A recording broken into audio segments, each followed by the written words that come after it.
Assalamualaikum warahmatullahi wabarakatuh. Apa kabar teman-teman sekalian? Perkenalkan, nama saya Zulfikri Maksum. Hari ini saya akan mencoba menjelaskan pada teman-teman semua mengenai perbedaan antara tujuan dan sarana. Kenapa ini menjadi penting untuk mengetahui apa sih bedanya tujuan dan sarana? Karena ternyata pada praktiknya dalam keseharian kita sering sekali tidak bisa membedakan mana yang tujuan dan mana yang sarana. Oke, pertama kita masuk dulu pada pengertian tujuan. Kalau secara gampang ya, tujuan itu adalah hasil akhir yang ingin dicapai.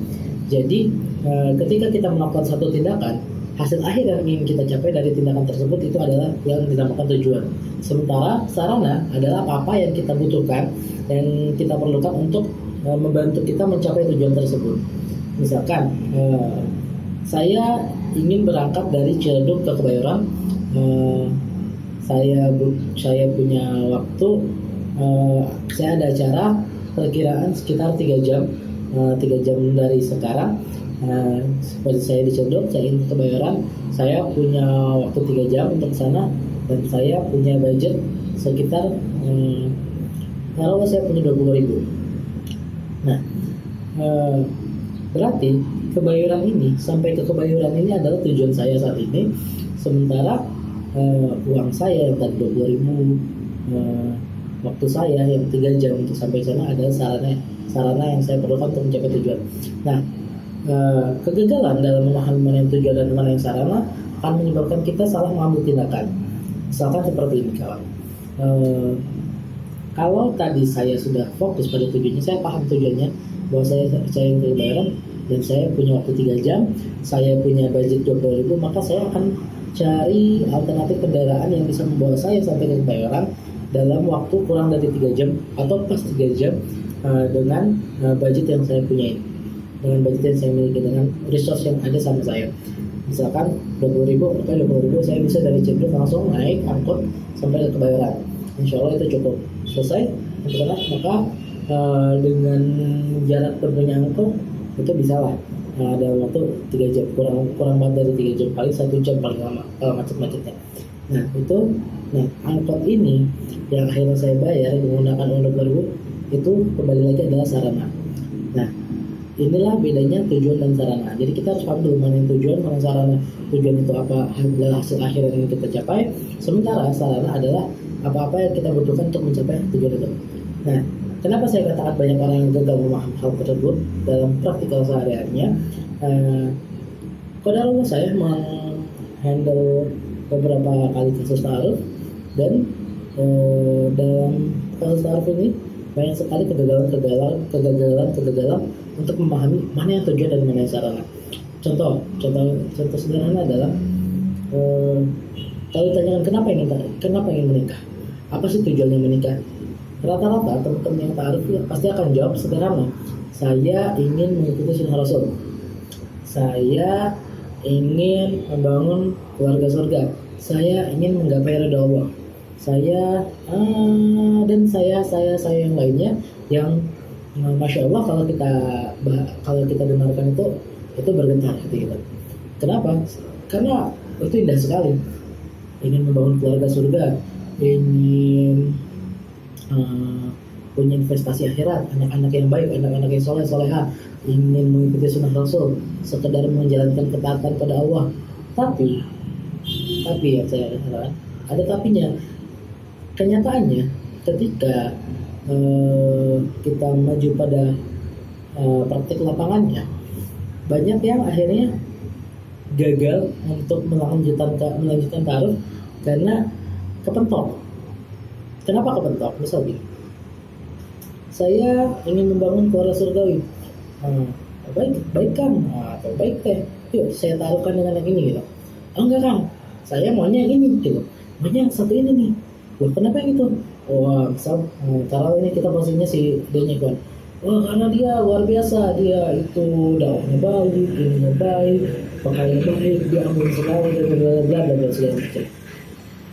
That's fine, itu nggak ada masalah sama sekali, karena ini masalah preferensi personal. Permasalahannya adalah ketika kita majukan ke seseorang yang dituju itu, lalu orang itu menolak. Nah, ketika ini terjadi, apa yang akan dilakukan? Kenyataannya yang paling sering terjadi adalah teman-teman akhirnya gagal move on.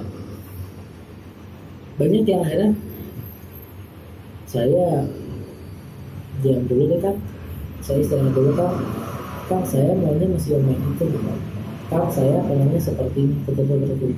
Padahal kalau kita berbicara jujur, kalau memang tujuannya adalah Allah, tujuannya adalah karena Allah lillah ingin menggapai keluarga surga, bisa nggak sarananya, bisa nggak pasangannya bukan si A yang dituju ini? Oh pasti bisa, karena sebaik-baiknya siapapun yang kita tuju, siapapun yang kita lihat dalam mata kepala kita, Allah pasti sudah menciptakan yang lebih baik. Di atas langit ada langit yang boleh jadi belum kita lihat, atau bisa juga kita lihat, kita sudah lihat ada kebaikan padanya, tapi kita terhalangi kenapa? Terjadinya sederhana, mungkin dia tidak sesuai selera kita. Si akhwat ini baik, si akang ini baik juga nih, tapi kok kurang ganteng ya, tapi kok agak gemuk ya, kok kurang tinggi ya, dan kok yang lainnya. Inilah yang akhirnya jadi penghalang kita sendiri, penghalang teman-teman yang ingin sekali maju ta'aruf untuk melanjutkan ta'arufnya. Ketika terjadi penolakan, terjadi kegagalan, akhirnya tidak bisa ta'aruf lagi. Kenapa? Karena gagal membedakan tujuan dia dan sarananya. Kalau padahal dia menyatakan, banyaknya mereka dari antara mereka menyatakan bahwa tujuannya adalah karena Allah. Ketika tujuannya karena Allah, maka harusnya fokusnya pada tujuannya itu. Apapun yang bisa membawa dia pada tujuan itu, itulah yang diambil. Seandainya ada satu orang wanita yang cantik, luar biasa, menyenangkan hati kita, taruhlah dia juga suka sama kita, tapi dia tidak bisa menjadi sarana untuk kita menggapai tujuan kita, lalu kita ambil, kita nikahi juga karena tadi alasan-alasan yang tadi cantik dan lain-lainnya, tapi kita menyatakan tujuan kita misal ingin menggapai ridha Allah, kita cari pasangan yang tidak bisa membawa kita menggapai ridha Allah, maka harus saat itu kita harus mempertanyakan niat kita, benar nggak sih tujuan kita itu, atau itu cuma alasan kita supaya terdengar indah, terdengar romantis dan lain-lain semacamnya. Kenapa? Sama seperti tadi kasus saya. Kalau saya dipindah dari Ciledug ini ke Kebayoran, saya punya ongkos cuma 20.000, lalu saya cuma punya waktu 3 jam. Tapi saya nggak mau jalan ke Kebayoran. Kenapa? Karena saya nggak jalan-jalan ke Kebayoran. Kenapa? Karena saya maunya ke sana naik Silverbird yang baru sekali buka 9.000 dulu. Nggak tahu sekarang, karena saya nggak pernah naik lagi. Ya. 9.000 kali buka, belum nanti perjalanan, belum kalau lagi ada macet. Yang secara faktanya 20.000 ini nggak cukup. Akhirnya saya nggak jadi jalan nih. Nah, saat itu benar nggak sih sebelum tujuan saya ke Kebayoran? Tujuan saya ke Kebayoran, tujuan saya naik Silverbird. Maaf ya, ini nyebut merek.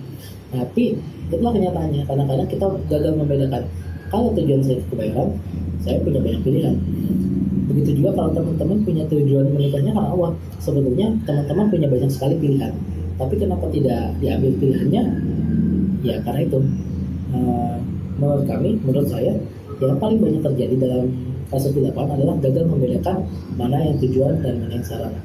Karena itu mudah-mudahan setelah mendengar ini teman-teman mulai bisa berlatih membedakan mana sih sebetulnya tujuannya, mana yang jadi sebetulnya sarana untuk mencapai tujuannya. Hal yang paling penting yang harus digarisbawahi adalah ketika kita berbicara tujuan itu final. Tujuan itu nggak bisa diganti, nggak bisa ditawar, tapi sarana bisa diganti, bisa disubstitusi, bisa ditawar, bisa ditiadakan. Ketika dengan ditiadakannya sarana-sarana yang tadi malah boleh jadi mempercepat kita sampai ke tujuan. Jadi gitu aja dari saya. Mudah-mudahan setelah ini kita sama-sama bisa membedakan mana sarana dan mana tujuan dalam kehidupan kita, dan mudah-mudahan kita semua senantiasa dijaga Allah dalam menjalani kehidupan kita ke depannya. Dari saya Zulfikar Ali Masum, terima kasih. Assalamualaikum warahmatullahi wabarakatuh.